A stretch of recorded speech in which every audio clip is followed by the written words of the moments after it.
Les effets du Covid sur notre santé mentale, c'est la thématique de cette troisième web conférence spéciale Covid à suivre sur sudouest.fr. Nous sommes toujours à la rédaction de Sud-Ouest à Bayonne avec Pierre Sabatier. Bonjour, vous êtes responsable Sud-Ouest Pays Basque. Comme pour les précédents échanges, vous avez réuni, Pierre, des professionnels du territoire. Bonjour Laetitia et bonjour à tous.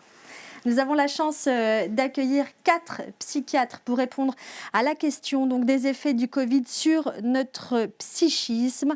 Et puis on parle, c'est vrai, beaucoup en ce moment du troisième confinement, de la troisième vague. Et bien voilà que surgit la troisième vague psychiatrique. Docteur Elori Amestoy, bonjour, merci d'être là. Vous êtes donc docteur au centre hospitalier de la Côte Basque. Docteur François Chevrier, bonjour, de la clinique Caradoc. Docteur Jonathan Donat de la clinique d'Amade et bonjour docteur Pierre Baez de la clinique Mirambeau. Bonjour. Et pour nous accompagner au fil de cette table ronde, Jean Duverdier, notre dessinateur bien connu, qui, avec son trait habituel, caricaturera évidemment tous vos propos, mais ça sera très bien, je vous rassure, ne vous inquiétez pas. Un peu de légèreté, ça fait toujours du bien. Un peu de légèreté dans ce sujet difficile. Très bien, mais on va commencer avec vous, docteur Amestoy, si vous le voulez bien. Quand on avait échangé, on s'était dit que voilà, au printemps, ça allait à peu près, on va dire, pour la santé mentale. Et puis, depuis le deuxième confinement, depuis l'automne, notamment, on sent que les gens sont plus en souffrance. Qu'est-ce que c'est toujours le cas aujourd'hui, fin janvier ? Oui. Alors, il faut dire que la première vague chez nous a été effectivement assez calme, puisque les gens n'ont pas trop osé venir à l'hôpital. Ils avaient assez peur du virus, donc on a une activité physique en tout cas assez calme, mais une recrudescence de téléphone, d'entretien téléphonique. Alors ça s'est majoré, ça a continué après le premier confinement et au déconfinement surtout, où on a eu une majoration des troubles anxieux, de l'anxiété et des dépressions. Et ensuite, le deuxième confinement, je pense qu'il n'a pas été bien compris par les gens, notamment avec les mesures qui ont été mises en place, où on n'a pas trop compris ce qui se passait. Et du coup, tous ceux qui avaient pu gérer au mieux pendant la première vague, ce deuxième confinement, ça a été un peu difficile et un peu le confinement de trop. Et là, à nouveau, avec cette incertitude, cette incompréhension qui laisse beaucoup de place à l'angoisse, du coup, on voit que les choses, à nouveau, reprennent un peu d'activité, notamment sur l'anxiété. Vous dites le confinement de trop, le deuxième, parce que finalement, les gens se disaient, il y a eu le confinement, et puis derrière, on gérera la crise différemment, et donc c'était une nouvelle surprise. Ça a été très peu compris, en fait, par les gens, puisqu'on a tout ouvert d'un coup au premier déconfinement. Les gens ont repris une activité à peu près normale. Donc c'est l'ascenseur émotionnel. C'est ça. Et puis la perte du coup de repères, la perte d'activité, nous on le voit très bien sur les urgences. C'est vrai que la perte des repères des gens, les habitudes qu'on a tous, les loisirs, les coutumes qu'on fait d'habitude pour pouvoir décompresser, pour pouvoir s'extraire un peu du stress quotidien, tout ça a été un peu mis en échec avec le confinement ou le couvre-feu. Et donc du coup, ce qui majore l'angoisse chez les patients ou chez tout un chacun. Docteur Chevrier, du côté de la clinique Caradoc, on est sur la même tendance, c'est-à-dire un deuxième confinement plus lourd que le premier. Et comment vous qualifieriez un peu la nature des souffrances parmi les patients que vous recevez en ce moment, à la fin janvier ? Alors, je rejoins le docteur Amestoy. Effectivement, on a quand même le sentiment que les patients ont moins bien vécu le deuxième confinement que le premier. Ça, c'est une réalité. On a vu quand même de nombreux patients qui ont décompensé leur pathologie avec des symptômes dépressifs, des symptômes anxieux, une majoration des consommations de substances psychoactives, donc alcool, tabac, cannabis. Et puis on a vu aussi arriver toute une population qu'on ne connaissait pas, des patients, une population qui n'avait pas d'antécédents psychiatriques et qui a développé des symptômes de type dépressif, de type anxieux, des insomnies chroniques, une augmentation des consommations de substances et qui sont arrivés dans le système de soins psychiatriques suite au deuxième confinement, effectivement. Il y a un profil de ces patients ? Pas véritablement. Honnêtement, sur la clinique Caradoc en tout cas, et je pense que mes collègues diront pareil, il n'y a pas vraiment de profil. Ça touche l'ensemble de la population, quels que soient les facteurs sociaux qu'on peut prendre. On voit quand même une nette difficulté chez les jeunes. Je pense qu'on en reparlera plus spécifiquement. Mais il n'y a pas réellement de profil, ça peut toucher tout le monde. Je pense qu'on est tous susceptibles de très mal vivre ce confinement. Le confinement, c'est une situation d'isolement dont on sait que ça altère considérablement le développement affectif et social. Et ça peut avoir un retentissement en termes de santé mentale de manière assez évidente. Est-ce que les patients qui viennent sont conscients qu'ils sont victimes du confinement ? Tous ne le disent pas en ces termes. La plupart disent « je suis stressé, je suis anxieux, je ne dors plus, je me sens triste toute la journée » ou « j'ai perdu le contrôle de mes consommations d'alcool » par exemple. Tous ne font pas le lien avec le confinement, mais beaucoup disent quand même que cette situation d'isolement leur est très difficile, cette situation de privation de liberté, d'impossibilité de travailler, de voir leurs collègues, leurs camarades d'université, etc., etc. Ça, c'est vraiment des situations qu'ils repèrent. Docteur Donat, vous pointez ce sentiment d'incertitude, point de départ du mal-être. L'incertitude, effectivement, elle est omniprésente dans cette période de crise sanitaire qui a imposé de nombreux changements au niveau de nos organisations au quotidien, tant autour des foyers que des conditions de travail. Il y a des incertitudes concernant le risque de contamination, malgré les moyens, les mesures barrières qui visent à nous protéger, des incertitudes sur l'avenir économique, l'avenir de nos projets de vie aussi, puisqu'effectivement ce champ de l'avenir il a été remanié par la survenue de la crise sanitaire. Et cette incertitude, elle génère à la fois colère, frustration, stress et angoisse. Et progressivement, voilà, ça atteint effectivement, comme le disait Dr Chevrier, l'ensemble de la population, nos patients qui souffraient de pathologies chroniques, mais aussi les autres personnes dans la population. On a aussi pu entendre et lire qu'il s'était passé au deuxième confinement comme une résurgence d'anciennes blessures qui, à l'occasion de cette période-là, refaisaient surface. Alors la résurgence de certaines blessures peut-être. Après, je crois qu'il y a vraiment dans l'effet du reconfinement une forme de récidive, c'est-à-dire qu'ils vivent un moment stressant, un moment de liberté où on a l'impression de revenir à une vie normale, et à nouveau un confinement. Et je crois que cette répétitivité de ces situations de stress, de privation de relations sociales, de privation de liberté, renforce l'impact anxiogène de ces situations de confinement.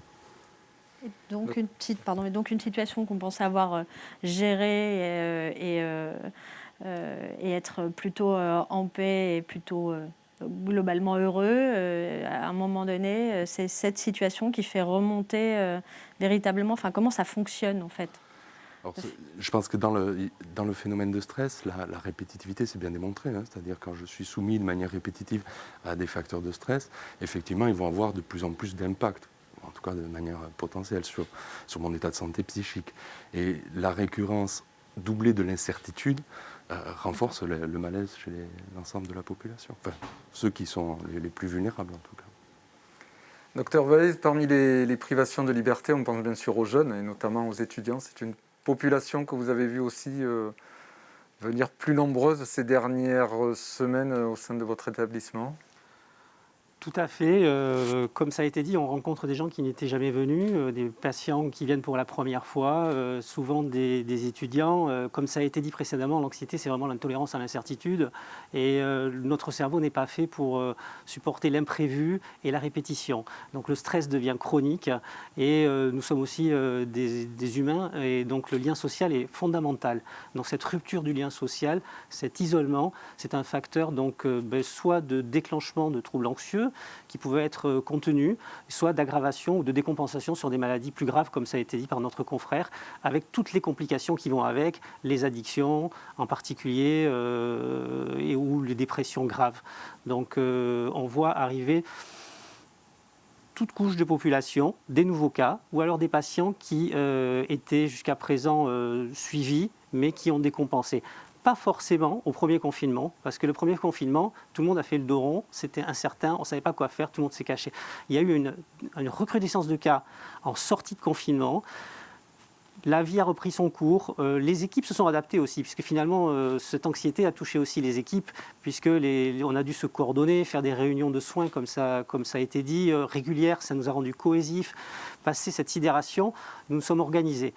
Les activités de jour qui étaient arrêtées ont repris. Les consultations qui ont été interrompues se sont faites par visioconférence. Tout a repris au deuxième confinement. Deuxième confinement, on tombe dans un stress chronique. Et comme ça a été dit aussi par le docteur Donat, on n'est pas fait non plus pour un stress chronique. Alors, on peut supporter un stress pendant un certain temps, mais le stress, quand ça devient chronique, c'est facteur de complications. Est-ce que les mesures annoncées là, par Emmanuel Macron cette semaine, là, d'accorder aux étudiants de pouvoir revenir, je crois que c'est 1 jour ou 2 jours par semaine à l'université, c'est bien, ça ne suffit pas, ça peut permettre à ces jeunes de recroire en l'avenir, on va dire? Je pense que tout ce qui peut favoriser le lien social, c'est une bonne chose, bien sûr en respectant les gestes barrières, c'est pas facile à cet âge-là.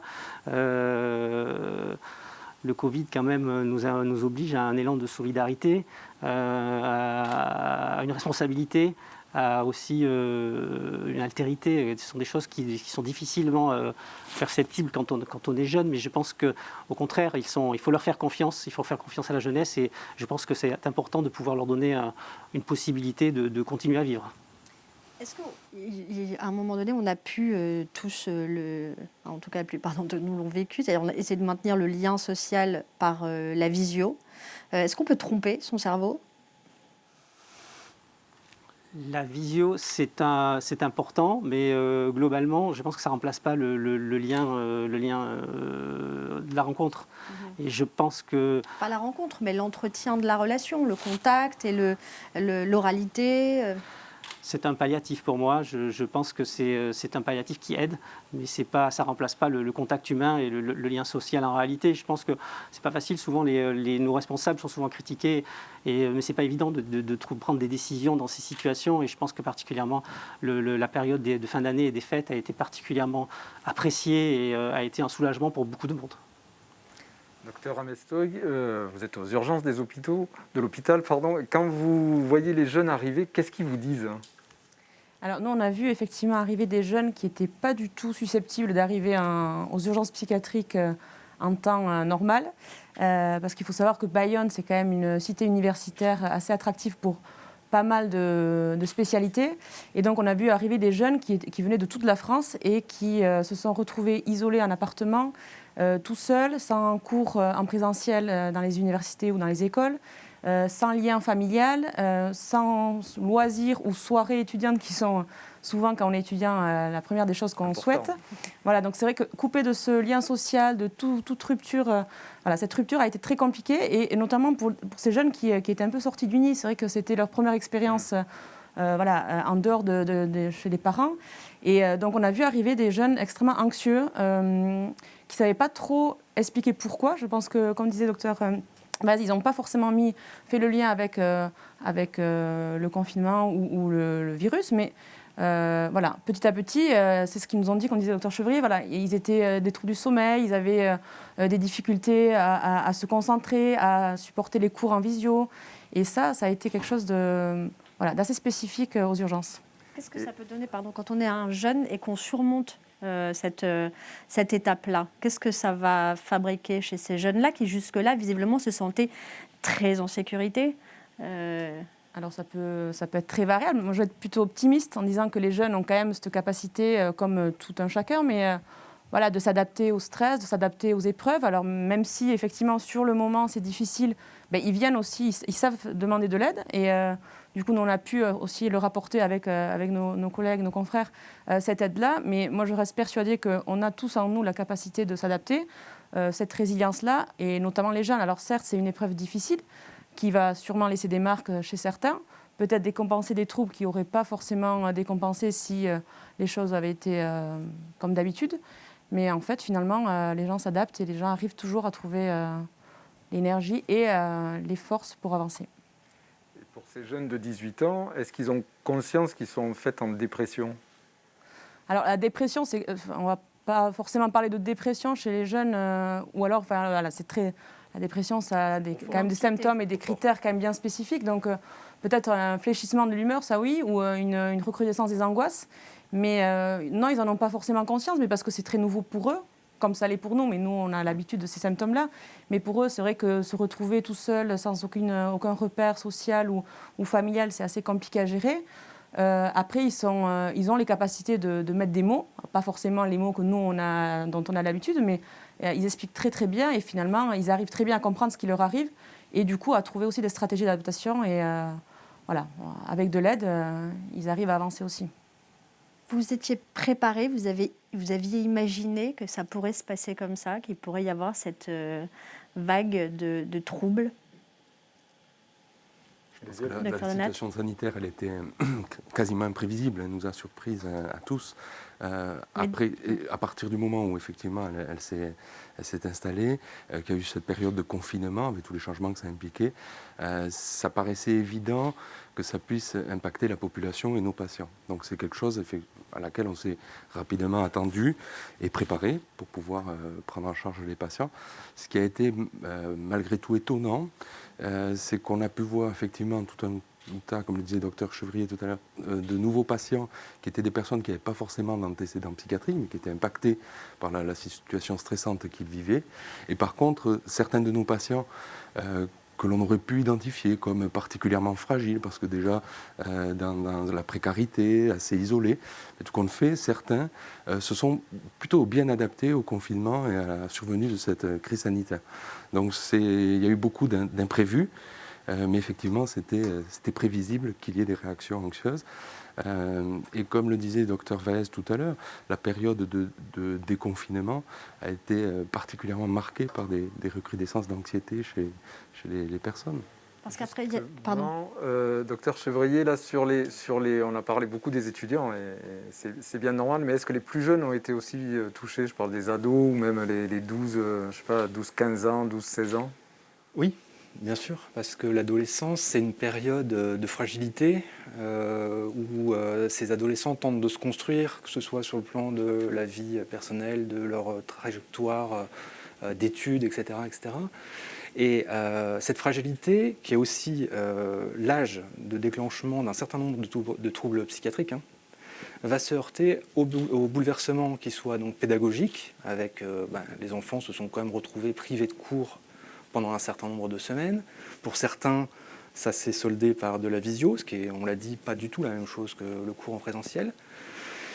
Alors, c'est moins vrai pour les adolescents, j'allais dire. Pour les étudiants, ils se retrouvent quand même dans une situation d'isolement, dans des chambres parfois exiguës, avec une certaine précarité aussi, parce qu'ils n'ont plus d'emploi.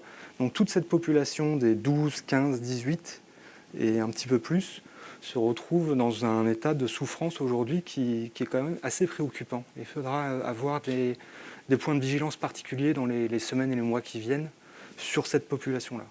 Ouais, c'est ça. On parle de nombreux décrochages scolaires de jeunes au collège, au lycée, qui ont du mal à repartir en cours, à recréer une normalité, surtout au lycée.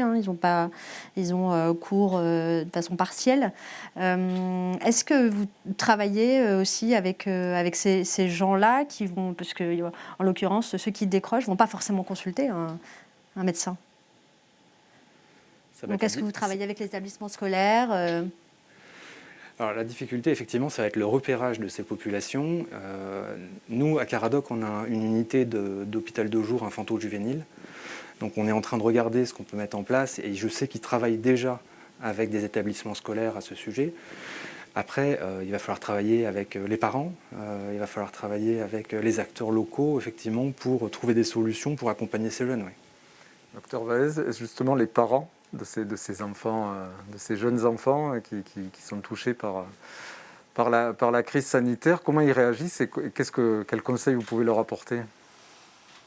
De ne pas hésiter à demander de l'aide si leur enfant est en souffrance, de consulter. Je pense que nous sommes, le secteur localement est pourvu pour les consultations et prêt à recevoir. Les parents doivent être vigilants à leur état de santé, parce qu'on a vu aussi beaucoup de décompensation au niveau de certains couples et de situations aiguës qui ont conduit à des hospitalisations. Je pense qu'il ne faut pas hésiter à demander aide et à consulter en cas de situation de stress qui devient chronique ou de symptômes d'insomnie, de troubles anxieux ou de symptômes de troubles de l'humeur. Alors, pas toujours évident, parce que quand on a un ado, entre l'insomnie et le trouble d'humeur, on est déjà plus ou moins habitué. Sans le vécu, ça, non ? Ouais. Merci d'avoir repéré. Donc, comment faire justement? Quels sont les signaux qui doivent nous alerter? Les symptômes qui vont nous alerter sont des symptômes qui vont être dans une durée et dans une intensité. Donc au moins plusieurs semaines et dans leur intensité, que ce soit les troubles anxieux, que ce soit l'angoisse, le trouble du sommeil, que ce soit l'humeur triste, le contact de désocialisation, que ce soit l'addiction aussi. Chez les adolescents, vraiment, il y a de plus en plus de comportements addictifs, que ce soit des comportements d'addiction au cannabis, aux drogues, à l'alcool, au jeu. Tous les troubles, toutes les complications finalement des troubles psychiatriques qui peuvent apparaître. Au même titre, chez des adolescents, les troubles psychiatriques peuvent commencer très tôt. Donc finalement, on est face à un facteur de stress général supplémentaire. Donc surtout chez les personnes qui sont, comme ça a été dit, isolées. Quand il y a des soutiens familiaux, quand il y a du monde autour, c'est quand même quelque chose qui les rend moins vulnérables. À un moment, il faut faciliter la parole, l'échange. Bon, évidemment, on en a encore. C'est pas toujours simple en temps normal, mais c'est vrai que c'est pas simple quand même d'être parent de ces jeunes-là aujourd'hui et qui ont pas forcément, qui se sentent pas forcément, qu'on voit pas forcément très déprimés, mais qui ne le vivent pas bien. Je pense que la régulation par l'activité sportive est un élément fondamental de gestion du stress. Donc c'est important de pouvoir continuer et j'espère que tous ces jeunes-là pourront continuer à faire des activités sportives, que tous les centres ne seront pas fermés. C'est un peu l'inquiétude d'un nouveau reconfinement. Ouais. On a parlé de ces nouveaux patients, mais j'imagine que vous avez toujours les patients plus classiques que vous avez au quotidien. Comment ils vivent cette crise depuis le mois de mars? C'est pas peut-être à l'hôpital, docteur Amestoy? Alors nous, je pense que ce que vous disiez, docteur Donat, tout à l'heure, c'est qu'effectivement, je pense que la plupart des patients qu'on appelle chroniques, c'est-à-dire qui sont suivis sur le long cours, se sont plutôt adaptés finalement à cette période. Alors, il faut aussi savoir que le maintien, il y a eu un maintien de toutes les prises en charge, que ce soit pendant le premier confinement, alors ce qui se faisait beaucoup par téléphone dans les centres médico-psychologiques, ou après ils ont gardé les rendez-vous en présentiel pour le deuxième confinement et pour la période en déconfinement. Donc finalement, il n'y a pas eu de rupture dans la prise en charge de nos patients. Ce qui a été pour eux quand même extrêmement important parce que la perte de repères et la perte des rituels ou des habitudes du mode de vie, c'était ce qu'on craignait le plus. Et finalement, du coup, par cette prise en charge-là, les patients se sont bien adaptés. Ils ont vraiment fait preuve de résilience. Et moi, je voulais vraiment souligner ça parce que finalement, alors certes, il y a eu des décompensations, mais qui étaient attendues finalement. On ne pouvait pas permettre de sauver tout le monde, mais finalement, pas tant que ce qu'on craignait. C'est un constat partagé à la clinique d'Ahmad? Tout à fait, on partage également ce constat. Caradoc, ouais, les patients. Et aujourd'hui, comment ils sont? Aujourd'hui, ils sont dans l'attente de savoir si on va être confiné une troisième fois ou pas. Donc de nouveau un facteur d'incertitude, de nouveau du stress chronique qui vient exprimer leur fragilité. Et donc aujourd'hui, l'ensemble des structures du territoire, effectivement, comme l'a dit le docteur Amestoy, se sont adaptées. Il n'y a pas eu de rupture dans le suivi. On s'est tous organisés pour qu'il y ait une continuité dans les soins. Donc téléconsultation, visio, les groupes en hôpital de jour ont été adaptés. Aujourd'hui, tout ça fonctionne toujours. Donc on continue à voir ces patients, on continue à les soigner. Après, vous dire qu'ils vont bien, non. Comment se préparer justement quand on n'a pas l'impression d'aller trop mal? Comment se préparer au troisième confinement, s'il y a troisième confinement? Il faut que la population sache qu'être inquiet ou angoissé face à cette situation, c'est tout à fait normal. Ça d'abord, il faut le dire. Ensuite, on a appris quand même des deux premiers confinements, des déconfinements, et il y a des outils qui ont été publiés. Notamment, je vous invite à aller voir les vidéos de Santé publique France qui s'appellent « Ma vie au quotidien », qui donnent comme ça des pistes pour essayer de retrouver un sentiment de maîtrise sur son quotidien. Donc il n'y a rien de très nouveau, hein, mais c'est vraiment organiser ses journées, respecter les temps de sommeil, le temps d'ensoleillement, avoir des activités régulières, sportives, comme disait le docteur Vaez. Sachant qu'on sait que ça, par exemple, ça risque d'être limité, comme pour le premier confinement. Si on a un troisième confinement strict, on sait qu'on ne pourra pas sortir comme on veut, on pourra voir personne, et ça aura donc des effets, comme on se dépensera moins, ça aura des effets sur notre sommeil, et enfin voilà.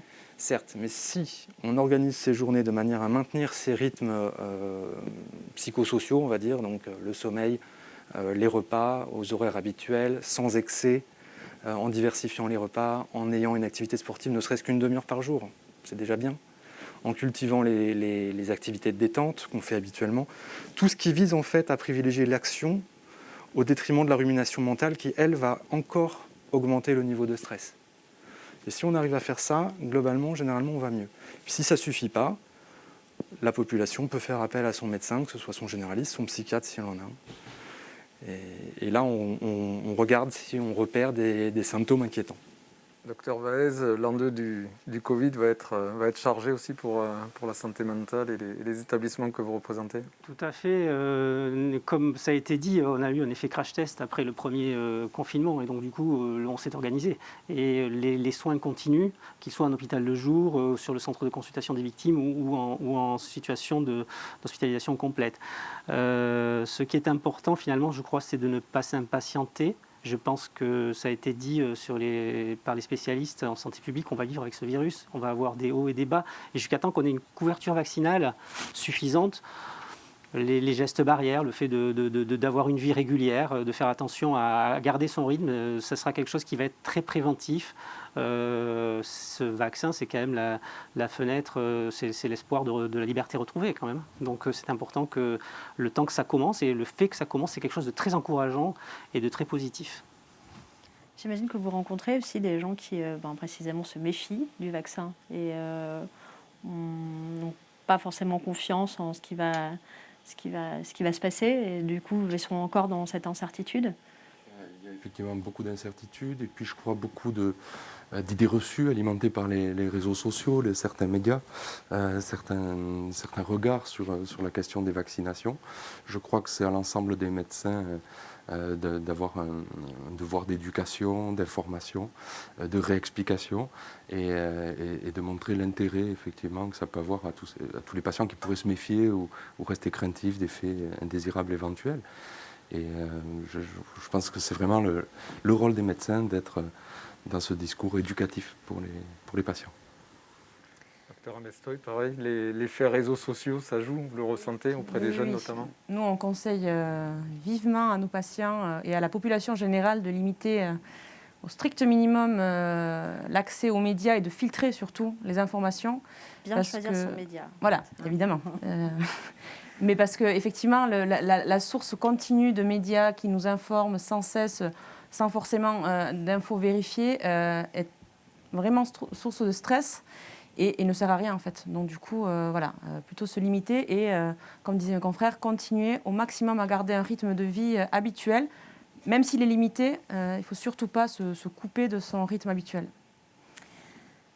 Merci beaucoup, madame, merci, messieurs, pour votre précieuse participation à cette webconférence. Merci beaucoup, Pierre Sabatier, pour l'organisation de ces webconférences spéciales autour du Covid. Vous pouvez donc retrouver ces entretiens sur sudouest.fr. Merci de nous avoir suivis.